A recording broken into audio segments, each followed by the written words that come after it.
अस्सलाम वालेकुम। कैसे हैं आप लोग? ठीक है जी। कानून से आगाही हर शहरी का बुनियादी हक है।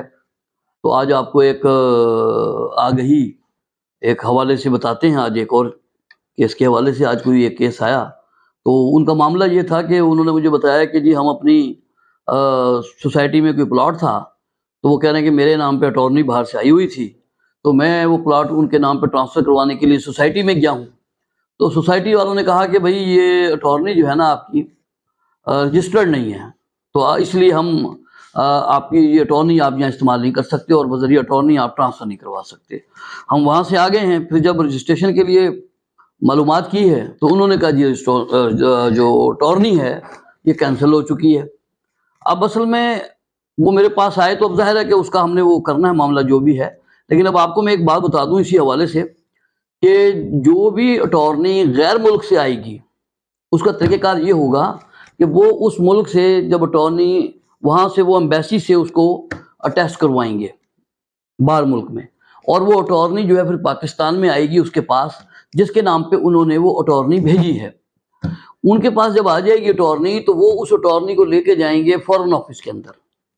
तो फॉरेन ऑफिस में जाकर वो इस अटॉर्नी को अटेस्ट करवाएंगे फॉरेन ऑफिस से, क्योंकि फॉरेन ऑफिस जो है वो उस मुल्क की मोहर को पहचानता है जिस मुल्क से अटॉर्नी आई हुई होती है। तो फॉरेन ऑफिस जो है ना उस अटॉर्नी की तस्दीक कर देता है। तस्दीक करने के बाद जब आप अटॉर्नी लेकर तस्दीक करवा कर आएंगे तो उसके बाद आपने तस्दीक के बाद फिर आपने तहसील ऑफिस में जाना है, रजिस्ट्रेशन ब्रांच में, और वहाँ जाकर आप इसको रजिस्टर्ड करवाएंगे। उसमें एक तो आप खुद होंगे जिसके नाम पे वो अटॉर्नी आई है, और 2 गवाहान होंगे साथ में, और उसके ऊपर कोई 50-60 रुपए के भी मेरे जहन से वो निकल गया, उस पर टिकट भी लगेंगे। तो आप उस फॉरेन ऑफिस से करवाने के बाद आप उस अटॉर्नी को लेकर जाएंगे रजिस्ट्रेशन ऑफिस में तहसील के। वहाँ पर जाकर आपकी अटॉर्नी जो है वो रजिस्टर्ड हो जाएगी। वहाँ एक ज़ाब्ते के बाद वो साइन अंगूठे आप सबके लेंगे तो वो रजिस्टर्ड हो जाएगी। उसकी एक कापी उनके रजिस्टर के अंदर पेस्ट भी हो जाएगी बाकायदा, और अब वो अटॉर्नी वैलिड हो जाएगी। आप वो मुस्तकिल वैलिड है, यानी अब उसको आप इस्तेमाल कर सकते हैं।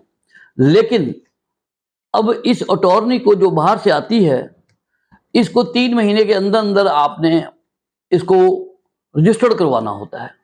अगर आप 3 महीने के अंदर रजिस्टर्ड नहीं करवाते तो आपकी जो अटॉर्नी है वो एक्सपायर हो जाएगी कि भाई ये अब नहीं इस्तेमाल हो सकती, क्योंकि एक्सपायर हो गई है।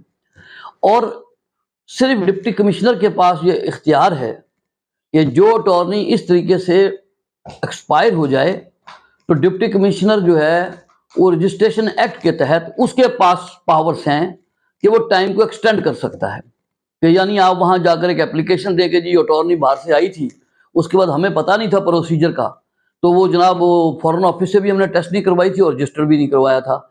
अब वो हमें पता चला है कि जनाब ये जो अटॉर्नी है वो एक्सपायर हो गई है, लेकिन जनाब से दरख्वास्त है कि जनाब इस अटॉर्नी को जो है ना मज़ीद हमें जनाब कोई टाइम दे दिया जाए ताकि जो है ना हम इसको रजिस्टर करवा लें।